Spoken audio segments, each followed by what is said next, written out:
50 ነው በኔና ባንቺ መሃል 50 ስትይ ቡና ፈላለው ምግብ እሰራለሁ ትበያለሽ። ገበያ ዞር ዞር እላለሁ ልብስ ምናምን እመራርጣለሁ አንቺ ትከፍያለሽ። እሺ ከዛስ ችግር ውስጥ ዘልዬ ጥንቡቅ እላለሁ አንቺ ትጣያለሽ። አንቺን ሲደበድቡሽ እኔ አለቅሳለሁ ማለት ነው። የአመቱ ሴትዮ አሁን እኮ ነው ስልኩን ተደዋውለን 1 ሰዓት ከ25 ደቂቃ ከ53 ሰከንድ አውርተን የዘጋን። ምን ፈለግሽ? የደወልኩልሽን ምክንያት ረስቼው ነው እናቱ። እንዴ ሌላ ወሬ ሳወራ እኮ ዋናውን ነጥብ ረሳሁት። እንዴት የማይረሳ ነገር ትረሻለሽ? በይ ንገሪኝ። ሻውን ንገሪኝ ማለትሽ ላይ ቀር ክፉ መናገርሽ። በያው ለወሬ ሞትኩ ለጥሬ ፈነዳው በይኝና እነግርሻለሁ። ለወሬ ሞትኩ ለጥሬ ፈነዳው ንገሪኝ ሻውን። አይ ተይው አባባልሽና አልወደድኩትም። ወይ እንግዲህ ነገ ስንገናኝ ካልሆነ ቤት ማታ ስትመጪ እነግርሻለሁ። መታመምሽን ሰማሁ። አይዞሽም አልልሽም እኔ። ለምንድን ነው አይዞሽም አትይኝ? አይዞሽም አትይኝ።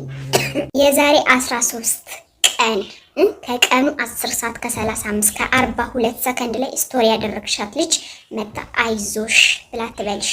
ሲቀጥል ከሷ ጋር ሄደሽ ምግብ በላሽ። ምግቡን ቡና ጭራሽ ከሷ ጋር ማብረሽ ቡና ጠጣሽ።